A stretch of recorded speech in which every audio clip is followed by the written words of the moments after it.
What's up, creatives? Welcome to my channel. I'm so happy you found this video. My name is Meek and I'm going to be teaching you how to do the spin down effect in Logic Pro for iPad. So this is going to be really cool for song endings and even transitions, and just use it how you want, but it'll just be another tool that you have to be creative with. So I'm happy to be showing you this. Also, check out my other videos on Logic Pro for iPad, and I got so many to come. I love this. I love getting creative with technology. So we're in Logic Pro X and we have our project loaded up that we're going to be working on. So in order to do the spin out effect, you have to have audio files. You can't do it on Midi. So I have Midi files here that I want to do my, spin down effect on. So what I'm going to do is bounce that to audio. All right. And you do that is simple. So the first thing I want to do is go to my mixer and I'm going to set this at -6 dB.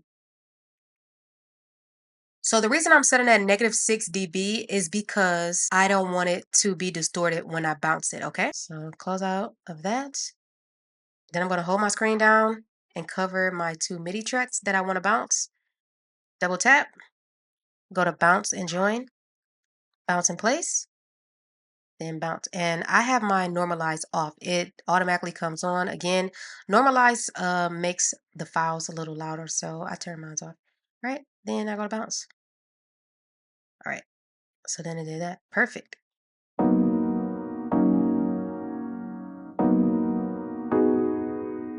So then we're going to go to our inspector view. Alrighty, cool. So in inspector view, it's going to bring up the general, we're in region, it's going to bring up region, but you're going to be in general. And you want to just scroll down to where it says fade in and you want to hit that triangle. All right. And then where it says style, you want to click where it says fade out, or you can click, those two arrows up and down. But you click that. And then you want to click slow down. You don't want it to just merely fade out. All right. You want to go to slow down. Okay. And then time. So time values in Logic Pro for iPad are expressed in milliseconds, with the highest amount of milliseconds being 10,000, okay, which is 100 seconds. All right, so you can do the math. So say if I put the time at 10,000.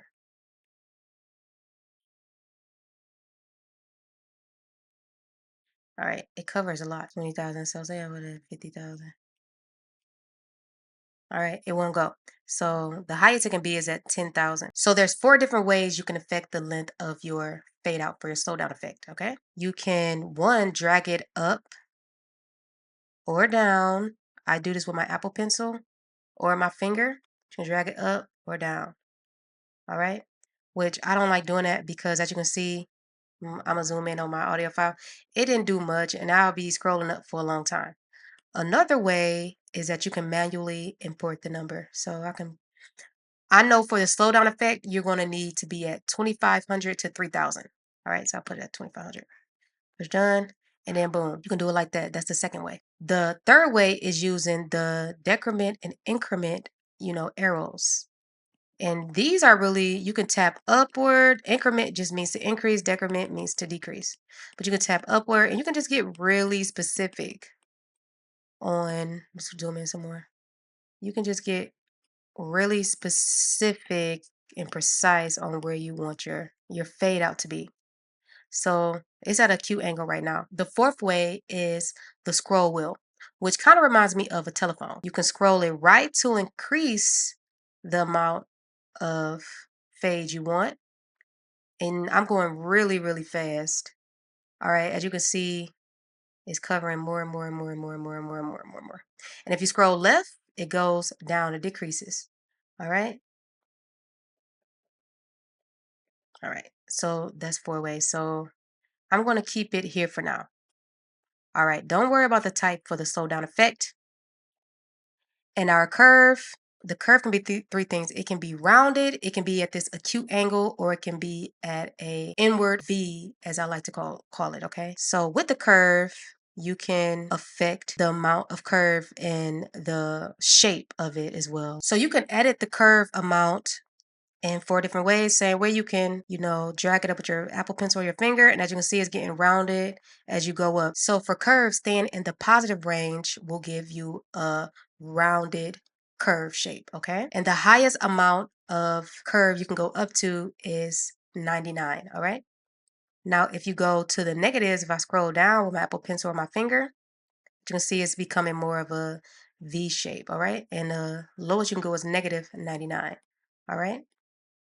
So you can edit it like that. Okay, the other ways are the same ways you would do the timing, all right? You can manually input the amount of curve that you want. So I'm put 30, push done, and this amount of curve I get. That's cool. That's actually what you need for the slow down effect. If any amount, you can do 0 to 30. That's what I would say. All right, the another way is using our scroll wheel.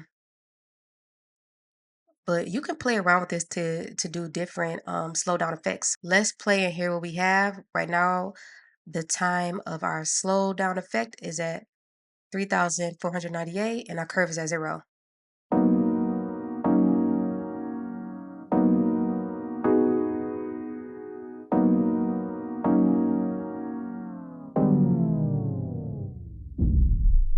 I really like that.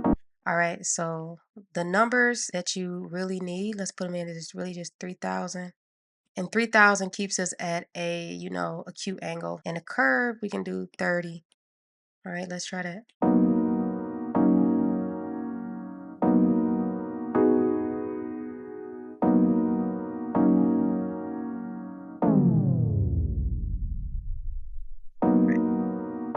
So that is the perfect amount. You can edit it and play with it to get the desired sound or get experimental, to do something new. So to get the classic slowdown effect of a spin out, I would say for the time, keep it at 3,000 or don't go above 4,000. So stay at like 2,500 to 4,000.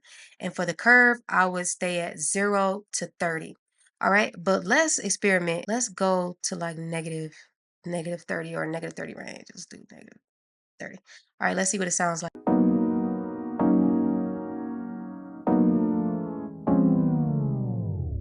That sounded dope. All right, so let's go. Let's go now to negative 10.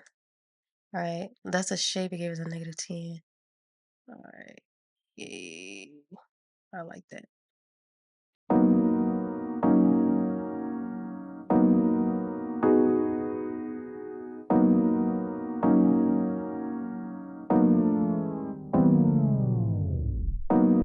Let's put it all the way up in the corner. I got it at negative 99 now.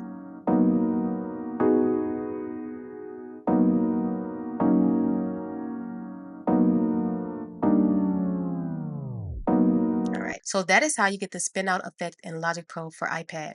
All right, I also got some other ways. All right, no, exactly. So that's how you get the spin out effect in Logic Pro for iPad. Okay, so I hope that helps. I hope you have fun with this. Thank you for watching. This is Meek.